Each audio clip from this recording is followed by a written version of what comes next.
(100마이크로그램) 이상은 우리나라에서 2번 발생했는데 1월과 3월 2번 사례가 있었고, 그거는 지대적으로 중국 영향입니다. 지금 3월 사례를 주목하는 거는 기간이 좀 길은 것도 있지만 초미세먼지 수준은 상당히 높은 겁니다.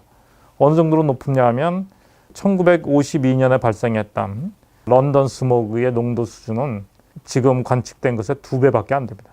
근데 그때는 사망자 수가 2배가 증가했거든요. 근데 우리는 얼마나 증가했는지 모르는 거죠. 그래서 정확한 자료를 빨리 얻어야만 우리도 진일보합니다. 그래야만 도대체 비상저감 조치에서 어떤 걸 해야 되는지가 결정이 되는 거죠.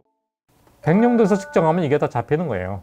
백령도하고 서울이 이게 200km이기 때문에 월 평균을 보면 두 개가 어떻게 움직이는지를 알 수가 있어요.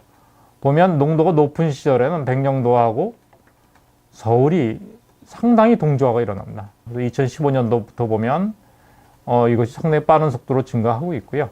지금 여기에 있는 이 농도는 지난 1월에 발생한 농도고요. 3월에 발생한 농도는 이것보다 조금 더 높습니다. 우리가 지금 중국에서 대기질이 개선되고 있다는 것은 중국이 개선되고 있다는 건 아니고 중국의 도시 몇 개에서 미세먼지 농도, 초미세먼지 농도, 기타 대기질의 농도가 낮아지고 있다는 겁니다. 북경을 보겠습니다. 북경을 보면 그건 80에서 한 60까지 줄은 거니까 그 사람들이 얘기하는 30%가 줄었습니다. 시안이 있어요. 시안은 중국의 1차 계획에 포함되지 않은 도시입니다. 여기는 보면 약 30%가 늘었습니다. 지금 가장 문제가 되는 린펜이란 요 지역은 근 70%가 늘은 겁니다. 요 지역이 어디냐 하면 펜웨이 벨트라고 그래서 산둥반도를 지나서 내륙입니다. 허난 지역하고 산스이 지역이라는 데인데 거기는 지금 상당히 문제가 있어요.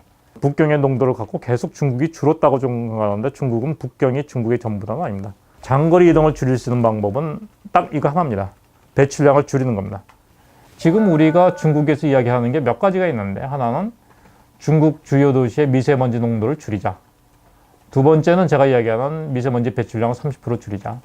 세 번째는 이게 힘들면 중국으로부터 이동량을 줄이자. 아니면 한국에 영향을 주는 배출원에서 배출량을 줄이자. 1번은 0점입니다. 미세먼지라는 거는 광역대기오염 현상으로서 거기에 맞는 감식을 해야 되고 거기에 맞는 협상을 해야 되는데 전혀 대책이 아니에요, 이거요. 3번, 4번이 돈이 조금 적게 들어요. 그런데 이건 너무 좀 어려운 편입니다. 그래서 2번으로 가자고 한 다음에 2번이 협상이 되면 3번, 4번으로 가는 거죠. 결론은 가장 단순한 것부터 시작을 하고 이야기가 되면 여러 가지 비용을 줄일 수 있는 방안은 그 다음에 생각하는 것이 옳을 겁니다. 미국과 카나다의 경우에도 카나다가 주장한 거는 50%가 미국에서 온다는 거거든요. 그거 증명하려다가 멀로니 총리가 시간을 많이 허비했습니다. 사실 정확하게 하기가 힘든 게 그게 시간마다 장소마다 다 달라요. 불어가 30% 될 수도 있고 60% 될 수도 있고 그래요.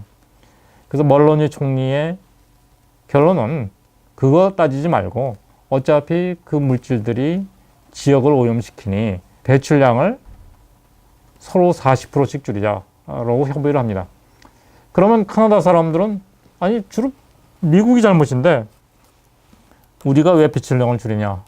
그때 멀로니 총리가 한 유명한 말이 있죠. 일단 자기 손부터 먼저 닦는 거다.